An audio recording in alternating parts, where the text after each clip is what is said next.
Good evening. Thank you for joining me tonight. I decided it was about time that I talked a little bit about me on Elisa Live and a little bit about what we do.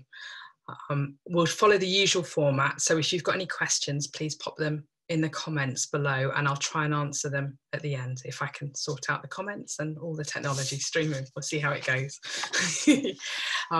So I worked as a nurse in the NHS for over 20 years. I worked my way up to senior sister in the emergency department and emergency nurse practitioner. I then transitioned to the community and I worked as a health visitor. I've seen the direct impact firsthand that people's homes have on the quality of their lives. I've always loved property. I did the buy, refurbish, refinance model on our own homes without really realising that's what we were doing and not realising it was a strategy. We moved to Devon about 3 years ago and I struggled to get senior nursing work part-time around my slightly more complicated childcare requirements down here. So I decided to investigate property and I formed Pebble Properties. I did a lot of learning, reading books, listening to podcasts, and we ended up buying a couple of flats on one freehold. We refurbished them, stripped them out completely, refinanced them and pulled all our money out. And then we're all ready to go again. Then I had a chance encounter with someone who opened my eyes to developing supported living properties for adults with learning disabilities and complex needs. And this really clicked and resonated with me and I was hooked. I have 2 lads. My youngest son is severely visually impaired. I've been a school governor. I've been a trustee of the Childhood Eye Cancer Trust for the past 7 years. I'm also a trustee of a small local charity. My husband, Andy, has complex PTSD as a result of his army service and his paramedic service. So this all means that I've accessed organisations from many, many different angles. That as a charity trustee, a school governor, an acute nurse, a community nurse, parent of a disabled child, wife of a disabled veteran, an advocate for others. And I think this helps me navigate the systems and bureaucracies in supported living that many other people find frustrating. It is still frustrating. I set up the supported living Facebook group as I'd found loads of frustrations when we developed our first supported living property. And I found there was no reliable information source that I could turn to as a property investor where I could look for help. If you're looking at a HMO model or a serviced accommodation model, there's loads of Facebook groups and advice and courses you can do. And I found very limited for the supported living that I was looking at doing with complex needs. So that's why I decided to set the group up. I've been thrilled with how it's grown and I've been thrilled with the community that we're building. So thank you all for being part of that. Since setting it up, I've had conversations with loads and loads of people, and that's been a great thing about it, connecting with so many people. But a lot of people who have properties and a lot of people who are looking for properties. And it seems that there's a need for a gateway to bring the two together so they can connect. And that's something I'm working on at the moment. And there'll be more information about that coming out in the next few weeks. I do use the term tenant rather than customer, even though the word tenant has feudal roots and isn't terribly in vogue at the moment. I think it's really important for the tenants that I'm working with. Some of these individuals have been called patient, client, service user, and I think that the term tenant focuses on their relationship with the landlord and not on their health or emotional needs. To me, supported living is about giving people safe, supported homes, which allow them as much independence as possible. Supported living is a hugely diverse sector, accommodating people with a wide range of health or support needs. And it's not easy to generalise. The best schemes are the ones that are personalised to the needs of the people who'll be living there. But there are some common themes and some common questions that I'm asked a lot since I've set the group up. So I wanted to address a couple of those here. And one of them is how to get started as a property investor in supported living. I think the first thing you have to look at is there local demand? Is there support from a local organisation? There's no point unless there's actual demand in the area that you're investing in. And what is needed? For example, an area I work with down in the southwest currently has no long-term accommodation provision for adults with learning disabilities. The nearest is a 2-hour drive away. That's if you have a car. If you have to go by bus, obviously it takes a lot longer. So, and obviously that's not good enough for families who want to stay close by. The organisations I'm working with have got exciting plans to grow that provision, and we're looking forward to helping them with that. Something you need to do is talk to people. You need to talk to care staff, social workers, occupational therapists, volunteers in the area, your friends of friends who may be working in any of these fields. Anything that you're interested in, you need to try and find and talk to people who are actually working in that and find out what the need is and what, from a property perspective, what don't they have at the moment. When I interviewed Amy Varl a couple of weeks ago, she suggested volunteering with local charities and attending homeless forums as ways to find that out and get involved in what's happening. Basically, you have to put yourself out there. You have to get talking to everyone, and it doesn't happen quickly. It can take time for people to get to know you and to trust you. Another question I'm asked loads is what properties are actually wanted. And this again depends on the tenant group that you're working with, your end user. If you're looking at learning disabilities, autism, mental health, there's a move away from the HMO model and towards individual self-contained units.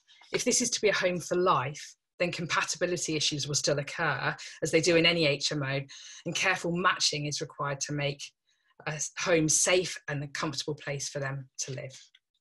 Multi-unit blocks of self-contained flats with a carer's flat or some communal space are often really desired.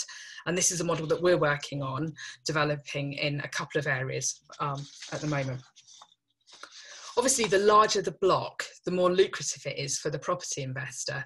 But there's rarely an appetite for going above 9 or 10 flats in one building.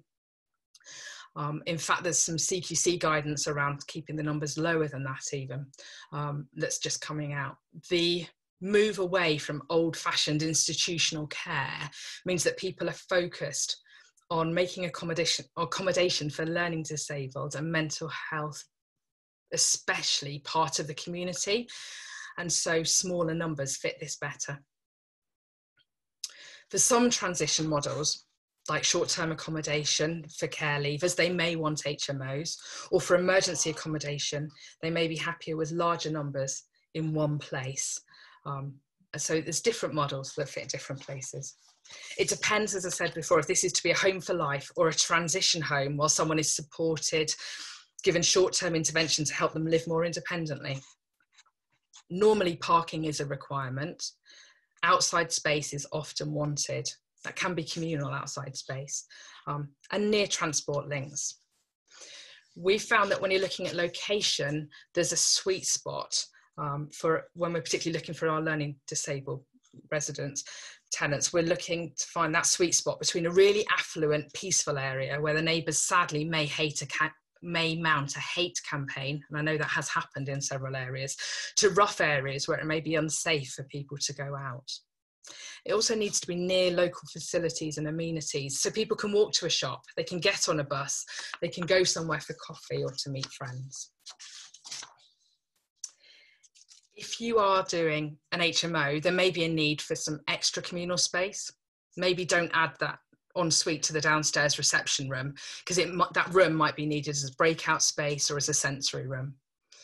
Level properties are really desirable. There's a huge shortage of accessible property for those with mobility issues. That's in private rental as well. And detached properties are really, really required, especially detached bungalows. So how to develop your property? People can be really simplistic and say, you just need to do this, but one size doesn't fit all in supported living. The refurb needs to be safe and with good fire standards. That's really important. Because of the range of tenants that could be living in these properties, obviously the needs are going to be very different. If you're setting up emergency accommodation for homeless transition, then a simple basic refurb might be required. However, if you're working with tenants who have more complex needs, then more highly adapted properties might be needed. If this is a long-term home for someone with complex needs, then it could be a highly individualised refurb.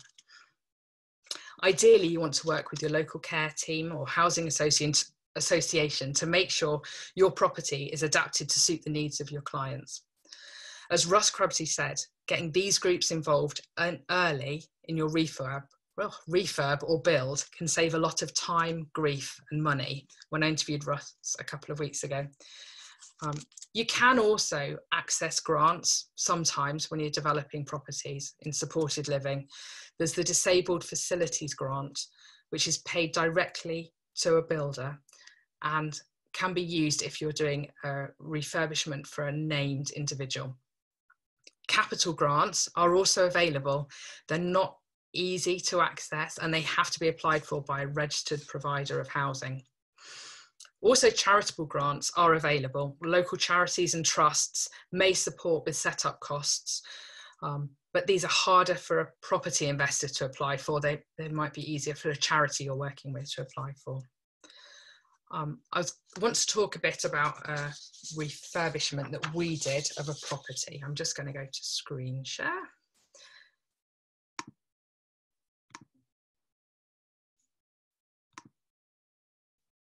Hopefully you can see that. This was a bespoke bungalow development that we did for a home for a young man with complex health needs, with really complex needs.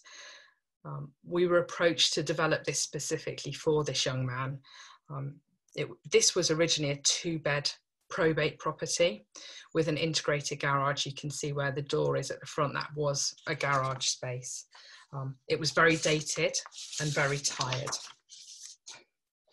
This young man had been inappropriately housed for several years and was being evicted from his home by his landlord. There was a real concern from the council to get him appropriately housed. He has complex learning disabilities and has 24-hour care, sometimes 2 carers. We worked with the whole care team. We attended meetings to plan the refurb in detail. Everyone from commissioner level down to his key worker was involved in making sure we got this right. Getting everyone on board with our plans for the building was essential, from our solicitors to the building control, and meant everyone understood the importance of housing this young man. We worked with the builders who are used to doing these kind of adaptations and who have a high level of empathy and understanding, as well as a lot of patience and ingenuity, both of which are needed at times. The legals took forever, and we ended up having to rush the refurb to get him in on time. As I mentioned, he was being evicted. These are poor quality photos, I'm afraid, because we were so busy. But my brilliant build team worked round the clock and we managed to get him housed. In all the planning, we made sure that everything we did could easily be reversed, so that if this was no longer needed by the tenant, it could easily be converted to a family home for sale or for rental. We were able to access £30,000 of disabled facilities grant money, as this was an adaptation for a named individual. But this was paid for the specialist fittings, and you'll see there were quite extensive special fittings required. And it was paid directly to the builder for the works once completed, so that money doesn't come to you, it goes directly to the builder. Let's show you some of the stuff. So we did a complete strip out of the property. As I said, it was really dated. So you can see the before and after photos that everybody loves there. Just to give you, so this is throughout the property, we had to fit flush light fittings, LED flush light fittings, to reduce ligature risk. Easy to clean, level, uniform flooring throughout. The floor had to be the same throughout the whole property. The curtains are attached by a Velcro fastening. They look like normal curtains, but if they're to be pulled, they're not going to do any damage. They just come off. We had to fit strong internal doors throughout and privacy film on all the front windows. Where's my cursor gone there? In the kitchen, Again, a before and after photo. We had to make sure the kitchen cabinets were as flush and robust as possible. That was for everything that was in the kitchen. We widened the access to ensure easy safety through, and it was a through kitchen. So there's a hidden cooker override safety switch. And we tried to make it a bit more contemporary and suitable for a young man to live in. We converted a really dated old tired bathroom and made it into a wet room. Again, this had to be as flush as possible.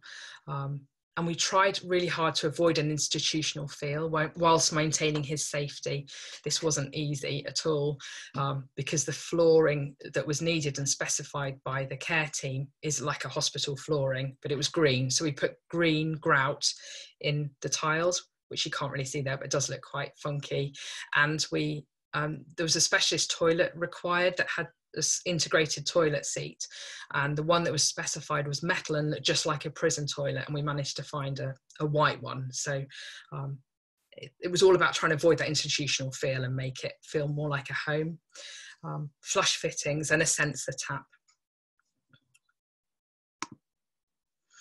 We had to replace all the windows with strengthened glass windows throughout, just to allow that extra level of security and prevent damage.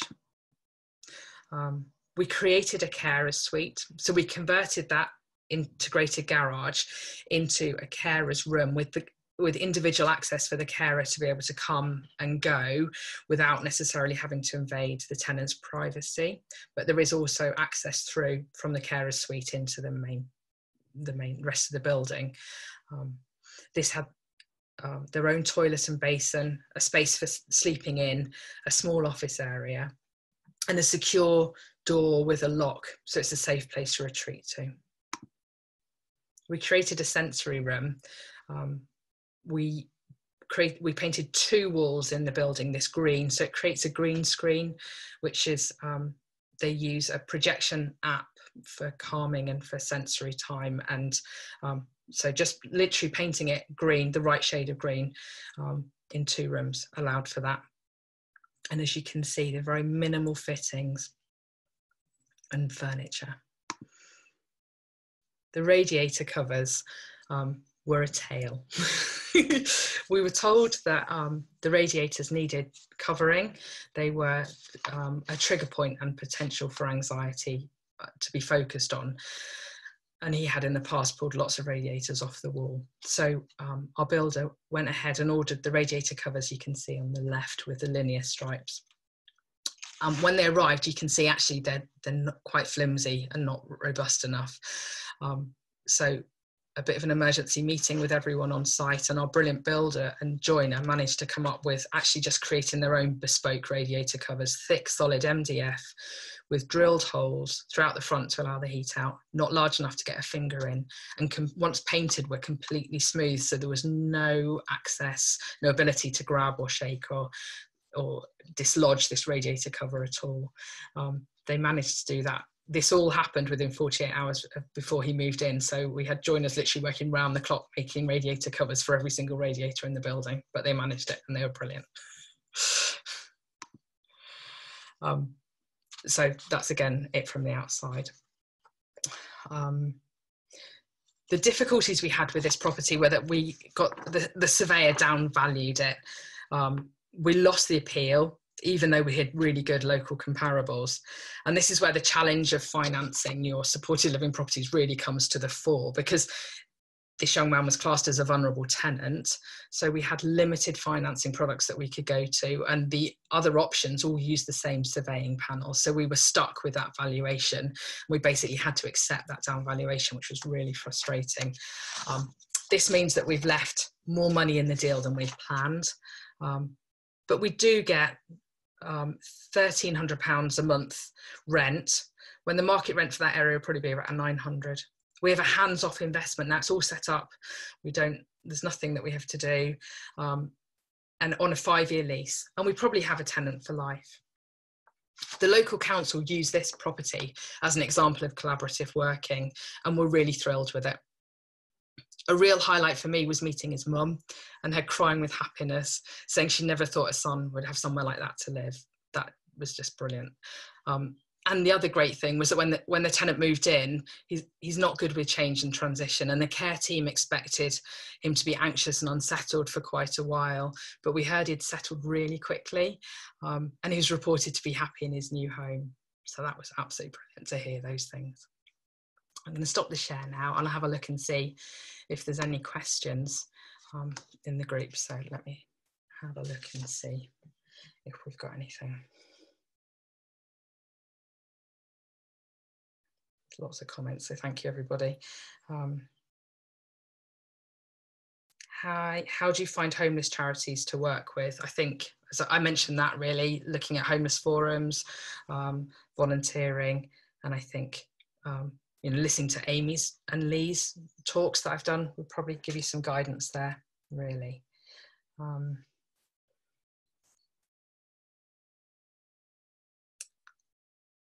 Sharon, these individuals. Oh yeah, okay. What about implementing of safeguarding? That doesn't fall under our jurisdiction. That comes under the care team and the registered providers. We provide the accommodation, we make it safe, and that's then down to them. Thank you, Mark. I'm finding it difficult to find an RSL in Worcestershire. Any help of how to find one? Basically, the ways I said, it's not easy. There isn't a magic cure of how to do that.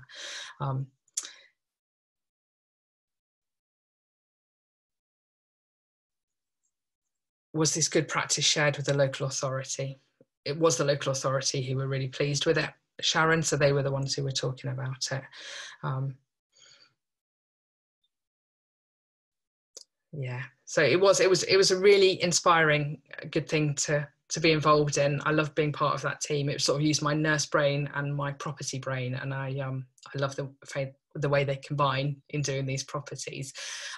If you've got any more questions, drop them in the comments and I'll try and come back to them later. But thanks ever so much for watching.